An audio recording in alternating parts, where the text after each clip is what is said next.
Wait చేయండి, let's see. Right అండి, okay. Sangappa గారితో మాట్లాడుతుంది. సంగప్ప గారు, ఇప్పుడు గవర్నర్ లీగల్ ఒపీనియన్ తీసుకొని విచారణకు అనుమతి ఇచ్చారు అని అంటే అక్కడ దాని అర్థం ఏంటి? కేంద్రం అనుమతి ఇచ్చినట్టే అనుకోవాలి, అంతే కదా? అంటే కేంద్రము అక్కడ బీజేపీ ఇక్కడ కాంగ్రెస్తో లాలూచీ పడి ఏదో రహస్య ఒప్పందం చేసుకొని ఇద్దరు కలిసి కేటీఆర్ని టార్గెట్ చేయాలి అనేటువంటి ఆలోచనలో ఉన్నారు అనేది జనరల్గా వినిపిస్తున్నటువంటి విమర్శ. ఏమంటారు దీనిపైన? ప్రజలందరికీ నమస్కారం. కాంగ్రెస్ పార్టీ అంబేద్కర్ పేరు చెప్పి రాజకీయాలు చేయాలని ప్రయత్నం చేసి పార్లమెంట్ దగ్గర 70 ఏళ్ల వయసు ఉన్నటువంటి ఎంపీలని నెట్టేసుకుంటూ పోయినటువంటి గొప్ప పెద్ద మనిషి రాహుల్ గాంధీ గారు, ఆయన ఈ ప్రస్తావన చేయకూడదు. ఆయన ఆల్రెడీ లింగం యాదవ్ గారు ఇచ్చారు కాబట్టి చెప్తున్నాను. ఈ 70 ఏళ్ల ఎంపీని కింద ఎత్తేస్తే ఆయనకి హాస్పిటలైజ్ చేయనుడు. వీళ్ళు రాజ్యాంగం గురించి మాట్లాడుతున్నారు. ముందు అంబేద్కర్ పై గెలిచిన వ్యక్తికి పద్మశ్రీ ఇచ్చారు. సరే, అంబేద్కర్ గురించి వీళ్ళు ముసలి కన్నీరు అరసి జనం చూస్తూ వింటారు, నమ్ముతారు. ఇక్కడ లోకల్ సబ్జెక్ట్ వద్దాం. మీరు గవర్నర్ గారు అనుమతిస్తే కేంద్రం అనుమతి ఇచ్చినట్టు అని మీరు అంటున్నారు. రోజా గారు, మీరు సీనియర్ జర్నలిస్ట్, మేమంతా కలిసి పనిచేసినాం. గవర్నర్ అవ్వడం వరకే ఆయన రాజ్భవన్ లో పోయేంత వరకు మాత్రమే ఆయన ఏదైనా పార్టీకి సంబంధించిన వ్యక్తి, లేకపోతే పార్టీ ఇది. ఆ తర్వాత ఆయన స్వయం ప్రతిపత్తి గల రాజ్యాంగ వ్యవస్థ నడిపేటువంటి ఒక వ్యక్తి, ఒక రాజ్యాంగ శక్తి. ఆయన ఏ రాజకీయ పార్టీలకు కానీ ఈవెన్ కేంద్ర ప్రభుత్వానికి కూడా డైరెక్ట్ గా ఏదో ఇష్యూస్ వచ్చినప్పుడు మాత్రమే హోమ్ మినిస్టర్లు పనిచేస్తారు, అంత తప్ప ఏంటి. అక్కడ రాష్ట్ర ప్రభుత్వం అంతకు ముందు ఉన్నటువంటి మంత్రి ఈ డిసిజన్ తీసుకున్నారు. ఈ డిసిజన్స్ లో అవకతవకలు జరిగాయి, అవినీతి జరిగిందని చెప్పి వాళ్ళు ఫైల్ పంపించారు.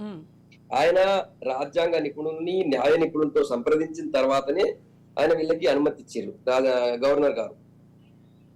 అది లేట్ అయినప్పుడు కూడా ఇదే కాంగ్రెస్ వాళ్ళు ఇంకా కేటీఆర్ ని కాపాడడం కోసం మాత్రమే ఈయన ఫైల్ క్లియర్ చేస్తలేరు, ఆయన అనుమతించట్లేదు అని చెప్పి కాంగ్రెస్ వాళ్ళు కూడా అన్నారు. ఇప్పుడు మొన్నటి దాకానేమో బీజేపీ, బీఆర్ఎస్, కాంగ్రెస్ ఒకటి కాబట్టి కేటీఆర్ అరెస్ట్ కి లేదా ఆయన మీద కేసు పెట్టడానికి అనుమతి ఇవ్వలేదని కాంగ్రెస్ వాళ్ళు అన్నారు. ఇప్పుడేమో బీఆర్ఎస్ వాళ్ళు అంటున్నారు కాంగ్రెస్ బీజేపీ ఒకటే అని వీళ్ళు అంటున్నారు. రోజా గారు, మాకు రెండు కూడా కుటుంబ పార్టీలు, కుటుంబ పాలన పార్టీలు. ఈ రెండు పార్టీలని ప్రజాస్వామ్యంలో రాజకీయంగా భూస్థాపితం చేయాలని లక్ష్యంతో ఉన్నోళ్ళం. మేము ప్రజాస్వామ్యయుతంగా, రాజ్యాంగబద్ధంగా, అంబేద్కర్ రాజ్యాంగం ప్రకారం రూల్ చేసేటువంటి పాలన రావాలని కోరుకుంటున్నాం. మేము సోనియా గాంధీ లేదా రాహుల్ గాంధీ ఫ్యామిలీ రాజకీయాలకి, ఇక్కడ కేసీఆర్ కుటుంబం చేసే రాజకీయాలు రెండింటికి వ్యతిరేకం. 100% మేము ఎవరికి కూడా ఆలోచి కాదు, ఎవరితో కూడా మేము జత కట్టలేదు. మొదటిది. రెండోది, రాష్ట్ర ప్రభుత్వం తన దగ్గర ఆధారాలు ఉన్నాయంటుంది. ఆధారాలు ఉన్నాయని చెప్పి ఏసీబీకి ఇచ్చింది. ఏసీబీ ఆయన మీద కేసు బుక్ చేసింది.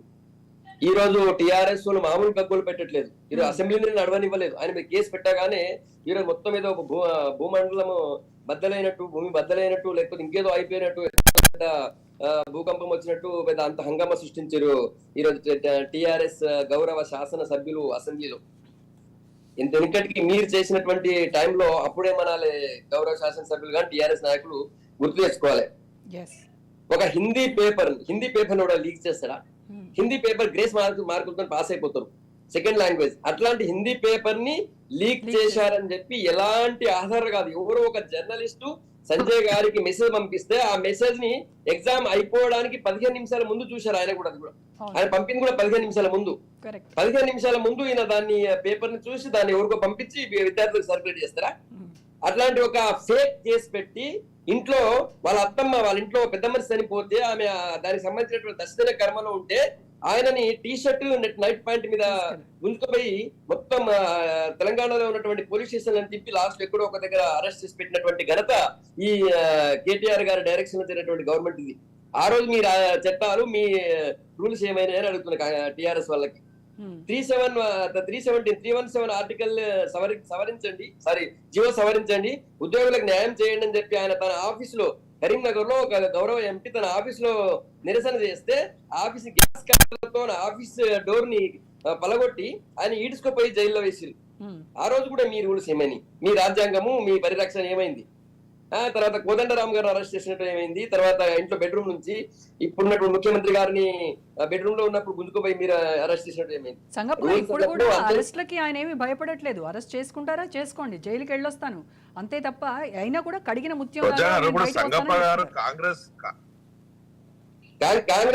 సంగప్ప గారు కాంగ్రెస్ One by one మాట్లాడు. గోపి గారు, చట్టాన్ని గౌరవించండి. మీరంతా నన్ను ఏం పీకలేవు అన్నటువంటి కేటీఆర్ గారు మరి వెంటనే ఎందుకు పరిగెత్తుకుంటా కోర్టు పోయి మీ దగ్గర అన్ని ఆధారాలని, ఆ కేసులో దమ్మే లేదంటారు కదా, కేసులో దమ్మే లేదన్నప్పుడు ఎందుకు పోవాలా? మేము ఒకటే కోరుతున్నాం, ఈ రాష్ట్ర ప్రభుత్వాన్ని లేదా రాష్ట్ర ప్రభుత్వానికి, ఈ రాష్ట్ర ప్రభుత్వం ఏం చేస్తుందంటే దీనికి ఇంత సీన్ చేసి ఇన్ని రోజులు ఆపాల్సిన అవసరం లేదు. ఈ రోజు అరెస్ట్ చేస్తాం, రేపు అరెస్ట్ చేస్తాం, ఈ రోజు కేసు పెట్టినాం, ఎఫ్ఐఆర్ చేసినాం, ఒక నెల రోజుల నుంచి ఒక 2-3 నెలల నుంచి నడిపిస్తున్నది.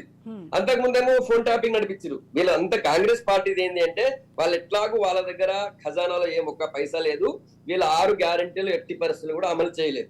దానికోసం రాష్ట్రంలో ఒక సెన్సేషనల్ పాలిటిక్స్ నడిపిస్తూ, ఎమోషనల్ పాలిటిక్స్ నడిపిస్తూ రాష్ట్ర ప్రజలందరి దృష్టి ఒకవైపు కూడా ఇట్లా ఆశ్చర్యంగా అరే ఇంత అయిందా అని ఇట్లా ఆశ్చర్యంగా చూసే విధంగా చేస్తున్నారు తప్ప వీళ్ళది నిజంగా కూడా వీళ్ళని అరెస్ట్ చేసి జైల్లో ఇస్తాము వీళ్ళకి లేదు.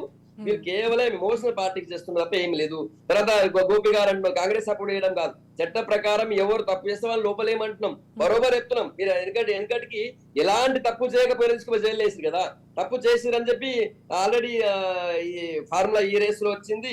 ఆల్రెడీ ఫోన్ ట్యాపింగ్ కూడా ఆయన పేరుందని చెప్తున్నారు, ఆయన దగ్గర ఉన్నారని చెప్పారు.